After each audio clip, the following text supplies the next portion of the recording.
এই সিজনে যে জিনিসটা পাওয়া যায় না, আর যদি আপনি ওই জিনিসটা পেয়ে যান তবে ভালোই লাগে। তো কী জিনিসের কথা বলছি বলুন তো? এ দেখো ফুলকপি। তো এই সময় কিন্তু ফুলকপি চাষ হয় না বলতে গেলেই চলে।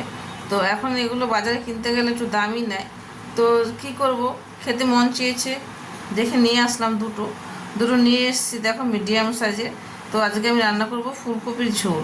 আর ফুলকপির ঝোল রান্না করতে আমার কি কি লাগবে, তো চলো আমি তোমাদেরকে একটু দেখাই। ফুলকপির ঝোল করতে আমি নিয়ে নিয়েছি, দেখো দুটো ফুলকপি মিডিয়াম সাইজের।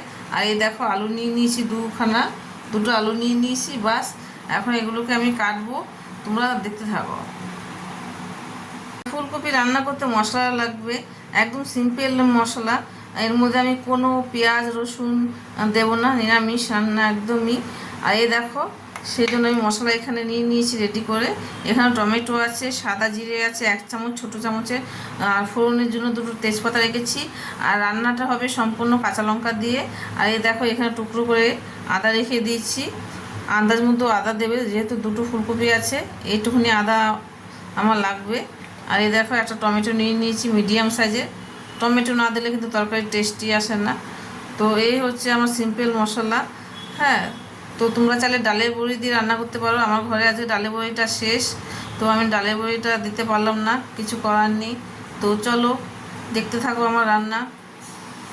এই যে আলু, আলু সাইজগুলো দেখো, আমি আমার মতো সাইজ কেটে নিয়েছি, আপনারা আপনাদের মতো কেটে নেবেন। তো এখন আলু আর ফুলকপিগুলোকে আমি একসাথে ভাজা করে নেব, দেখতে থাকো। এই যে ফুলকপিগুলোকে আমি কেটে গরম জলে ভাপিয়ে নিয়েছি। এই দেখো আমার কড়াতে তেল গরম হয়ে গেছে, এবার আমি আলুগুলোকে ছেড়ে দেবো এর মধ্যে।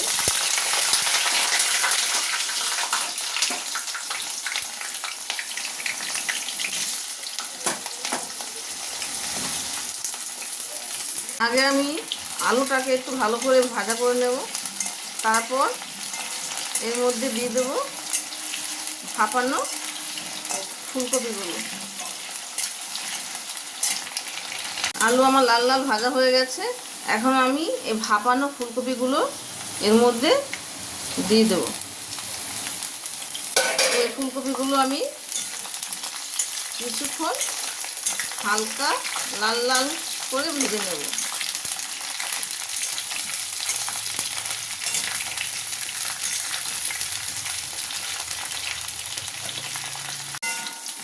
আমার ফুলকপিগুলো লাল লাল করে ভাজা হয়ে গেছে।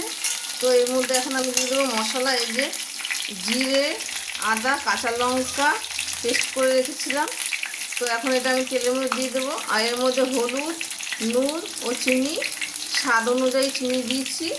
আর নুন হলুদ তো আপনারা আন্দাজের মতো দেবেন। তো এখন আমি এই ভাজাগুলোর মধ্যে দিয়ে দেবো, একসাথে কষিয়ে নেব।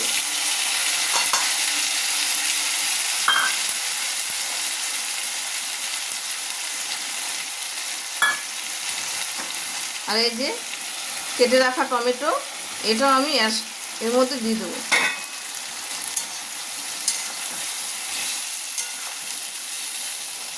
দিয়ে কিছুক্ষণ মশলাটাকে আমি কষাবো।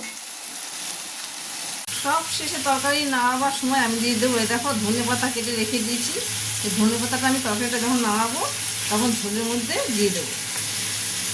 এই দেখো এখানে আমার মশলা প্রায় ভাজা হয়ে গেছে, তেল ছেড়ে দিয়েছে তরকারি থেকে, দেখতে পাচ্ছি। এই দেখো তেল টকটক করছে, সবজিগুলো থেকে তেল বেরিয়ে আসছে।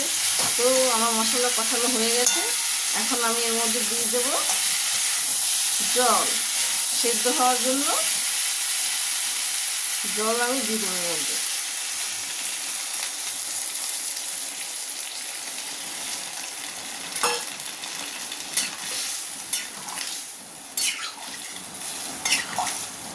তো সেদ্ধ হতে থাক, ততক্ষণ তোমরা ওয়েট করো।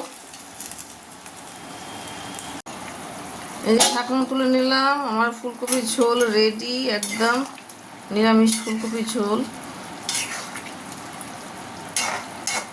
তো এবার আমি ধনে পাতাগুলো দিয়ে দেবো।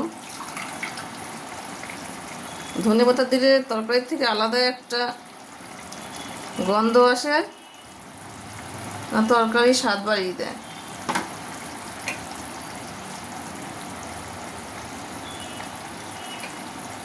তো আমার ফুলকপির ঝোল রেডি।